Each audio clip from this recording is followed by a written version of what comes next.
انا آتیناک الکوثر وقال ابن عباس شانئک عدوک. شانئک کا معنی کیا ہے؟ عدو، دشمن. اور شان سے مراد یہاں نبی صلی اللہ علیہ وسلم کا دشمن ہے. اس سے مراد عاص بن وائل، ابو جہل یا عتبہ ہے. لیکن عام معنی یہ کہ قیامت تک جتنے بھی لوگ رسول اللہ صلی اللہ علیہ وسلم کے دشمن ہیں، چاہے وہ آپ کے دور میں تھے یا بعد میں آئے، وہ سب انجام کے اعتبار سے خائب و خاسر ہیں، نامراد ہیں. حدثنا آدم حدثنا شیبان حدثنا قتادہ عن انس رضی اللہ عنہ قال لما عرج بالنبی صلی اللہ علیہ وسلم الی السماء، جب معراج پر لے جایا گیا رسول اللہ صلی اللہ علیہ وسلم کو آسمان کی طرف، قال تو آپ نے فرمایا اتیت علی نہر، میں ایک ایسی نہر کے پاس آیا، حافتاہ اس کے کنارے قباب اللؤلؤ مجوفا، کہ وہ قبے تھے خالدار موتی کے، چھوٹے چھوٹے جیسے گنبد سے بنے ہوئے ہوتے ہیں نا. فقلت ما ھذا یا جبریل، میں نے پوچھا یہ کیا ہے جبریل؟ قال ھذا الکوثر، فرمایا یہ ہے نہر کوثر جو انا آتیناک الکوثر کے پس منظر میں ہے. حدثنا خالد بن یزید الکاہلی حدثنا اسرائیل عن ابی اسحاق عن ابی عبیدہ عن عائشہ رضی اللہ عنہا قال، کہتے ہیں سألتها، میں نے ان سے پوچھا، عن قولہ تعالی، اللہ تعالیٰ کے اس فرمان کے بارے میں، انا آتیناک الکوثر، کہ انا آتیناک الکوثر کا کیا معنی ہے، الکوثر کیا ہے؟ قالت نہر، کہنے لگی یہ نہر ہے، اعطیہ نبیکم صلی اللہ علیہ وسلم، جو تمہارے نبی صلی اللہ علیہ وسلم کو دی گئی، شاطئاہ علیہ در مجوف، شاطئاہ اس کے دونوں کنارے، علیہ ان پر، در موتی ہیں، مجوف خولدار یعنی اندر سے کھوکھلے، آنیتہ اس کے برتنوں کی تعداد کا عدد النجوم، ستاروں کی گنتی کے برابر ہے. ستارے کتنے ہیں گن سکتے ہیں؟ انگنت. رواہ زکریا و ابو الاحوص و مطرف عن ابی اسحاق. تو انا آتیناک الکوثر کا معنی کیا ہے؟ بلا شبہ ہم نے آپ کو کوثر عطا کی.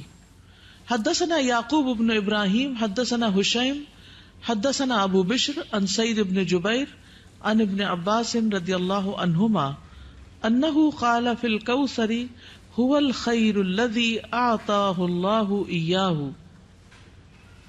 کہ کوثر وہ خیر ہے جو اللہ نے آپ کو عطا کی. قال ابو بشر قلت لسعید بن جبیر، ابو بشر کہتے ہیں میں نے سعید بن جبیر سے کہا جو ابن عباس کے شاگرد تھے، فإن الناس يزعمون انه نہر، کہ لوگ تو یہ سمجھتے ہیں کہ وہ ایک نہر ہے، فی الجنت جنت میں. فقال سعید، تو سعید کہتے ہیں النہر الذی فی الجنت، کہ وہ جنت والی جو نہر ہے، من الخیر اس خیر میں سے ہے، الذی آتاہ اللہ ایاہ جو اللہ تعالیٰ نے آپ کو عطا کی. تو کوثر کا لفظ جو ہے یہ لغوی اعتبار سے کثرت سے ہے، اس سے مراد خیر کثیر ہے، جیسے کہ آگے ابن عباس کہتے ہیں. اور اس میں دوسرے معنی بھی آ جاتے ہیں، جیسے جنت میں نہر کوثر وہ اسی خیر کثیر کا حصہ ہے، یعنی خیر کثیر عمومی لفظ ہے اور پھر اس کی مثالیں ہیں جیسے نہر اور حوض وغیرہ. اسی طرح حوض کوثر کو بھی اس کا مصداق بتایا گیا ہے. اہل ایمان جنت میں جانے سے پہلے رسول اللہ صلی اللہ علیہ وسلم کے دست مبارک سے اس کا پانی پیئیں گے. اس حوض میں پانی جنت والی نہر سے آ رہا ہوگا، اس طرح تطبیق ہو جاتی. یعنی اگر کوئی یہ کہے کہ کوثر کا معنی کیا ہے، تو عمومی لغوی معنی کیا ہے؟ خیر کثیر. اور نبی صلی اللہ علیہ وسلم کو اوور آل خیر کثیر ہی عطا کی گئی تھی. اور پھر خصوصی معنی کیا ہے؟ نہر کوثر اور حوض کوثر. حوض کوثر میدان حشر میں ہے، جس سے پانی آئے گا کہاں سے؟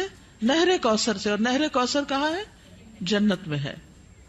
اسی طرح آپ صلی اللہ علیہ وسلم کو دنیا میں جو بلند مقام ملا اور آپ کا ذکر کثیر ہوا اور آپ کو فتوحات نصیب ہوئی، یہ سب بھی خیر کثیر میں شامل ہے. دنیاوی اعتبار سے کیا کیا ہے خیر کثیر میں شامل؟ فتوحات بلند مقام اور ذکر کثیر. نہر کوثر کی خوشخبری سن کر آپ صلی اللہ علیہ وسلم بہت خوش ہوئے تھے. صحیح مسلم کی روایت ہے, حضرت انس کہتے ہیں کہ ایک دن رسول اللہ صلی اللہ علیہ وسلم ہمارے درمیان تشریف فرما تھے. آپ پر نیند سی طاری ہوئی, پھر آپ نے مسکراتے ہوئے اپنا سر اٹھایا تو ہم نے عرض کیا, یا رسول اللہ آپ کس بات پر ہنس رہے تھے؟ تو آپ نے فرمایا, مجھ پر ابھی ایک سورت نازل ہوئی. پھر آپ نے بسم اللہ الرحمن الرحیم انا اعطیناک الکوثر فصل لربک وانحر ان شانئک ھو الابتر پڑھی, اور فرمایا کہ تم جانتے ہو کہ کوثر کیا ہے؟ تو ہم نے کہا اللہ اور اس کا رسول ہی بہتر جانتے ہیں. آپ نے فرمایا, بے شک وہ ایک نہر ہے, مجھ سے میرے رب نے اس کا وعدہ کیا ہے, اس میں بہت سی خوبیاں ہیں. وہ ایک حوض ہے جس پر قیامت کے دن میری امت کے لوگ پانی پینے کے لیے آئیں گے. تو حوض کوثر کیا ہے, اس کی ڈسکرپشن کے بارے میں کچھ احادیث ہمیں ملتی ہیں. ہم میں سے ہر مسلمان حوض کوثر کا ذکر تو کرتا ہی رہتا ہے یا سنتا ہی رہتا ہے, لیکن اس کی بہت سی ڈیٹیلز ہمیں نہیں معلوم, تو ان کو ذرا دوہرا لیتے ہیں. رسول اللہ صلی اللہ علیہ وسلم نے فرمایا, میرے حوض کے دونوں کناروں کے درمیان اتنا فاصلہ ہے جتنا مدینہ اور صنعاء کے درمیان ہے. پھر اسی طرح یہ سطح زمین پر بہتی نہر ہے, اندر کھڈوں میں نہیں ہے. رسول اللہ صلی اللہ علیہ وسلم نے فرمایا, مجھے کوثر عطا کی گئی, وہ ایک نہر ہے جو گویا کہ سطح زمین کے اوپر بہتی ہے. حوض کوثر کی مٹی جو ہے, آپ نے فرمایا میں نے اپنا ہاتھ اس کی مٹی میں ڈال کر دیکھا تو وہ خالص کستوری کی تھی, نہیں خوشبودار. اس میں کنکریاں بھی ہیں اور وہ اس کے موتی تھے, یعنی سطح پر ہوتی ہے نا کنکریاں پانی کی سطح پر, تو وہ موتی تھے. جنت سے آنے والے سونے اور چاندی کے 2 پرنالے ہیں جو اس میں گرتے ہیں. یہ صحیح ترغیب و ترغیب سے, یعنی 2 پرنالے جو جنت سے پھوٹتے ہیں, ایک چاندی کا اور ایک سونے کا, وہ اس حوض میں گرتا ہے. حوض پر سونے اور چاندی کے برتن ہیں. اللہ کے نبی صلی اللہ علیہ وسلم نے فرمایا, تم دیکھو گے کہ حوض کوثر پر سونے چاندی کے آبخورے ہوں گے جن کی تعداد آسمان کے ستاروں کی برابر ہے, یا ان سے زیادہ بھی روایت میں آتا ہے. اور پھر وہ برتن جنت کے برتنوں میں سے ہوں گے. کسی نے عرض کیا, یا رسول اللہ حوض کے برتن کس طرح کے ہوں گے؟ آپ نے فرمایا, اس ذات کی قسم جس کے ہاتھ میں میری جان ہے, اس کے برتن آسمان کے ستاروں سے بھی زیادہ ہوں گے. ستارے بھی ایسی اندھیری رات کے جس میں بالکل بادل نہ ہو. پھر وہ برتن جنت کے برتنوں میں سے ہیں. اس کا پانی ٹھنڈا, میٹھا اور خوشبودار ہے. رسول اللہ صلی اللہ علیہ وسلم نے فرمایا, میرا حوض عدن اور عمان کے درمیانی فاصلے جتنا ہے. حوض کا پانی برف سے زیادہ ٹھنڈا, شہد سے زیادہ میٹھا, مسک سے زیادہ خوشبودار, اس کے آبخورے آسمان کے ستاروں کے برابر ہیں. اور ایک جگہ دودھ سے زیادہ سفید بھی آتا ہے. آئس کریم کیا چیز ہے اس کے مقابلے میں. پھر جو ایک گھونٹ بھی پی لے گا کبھی پیاسا نہ ہوگا, اس کے چہرے کا رنگ کبھی سیاہ نہ ہوگا. سبحان اللہ, یہ تاثیر ہے اس کی. دنیا میں کئی ٹوٹکے کرتے رہتے ہیں, یہ کھا لو, وہ پی لو, یہ لگا لو تاکہ رنگ صاف ہو جائے. اس کا ایک گھونٹ پی کر انسان خوبصورت ہو جائے گا. اس نہر پر پرندے بھی ہیں. فرمایا ان کو کھانا اس سے بھی زیادہ خوشگوار ہوگا. لیکن کچھ لوگ حوض کوثر سے محروم رہ جائیں گے. وہ کون ہیں؟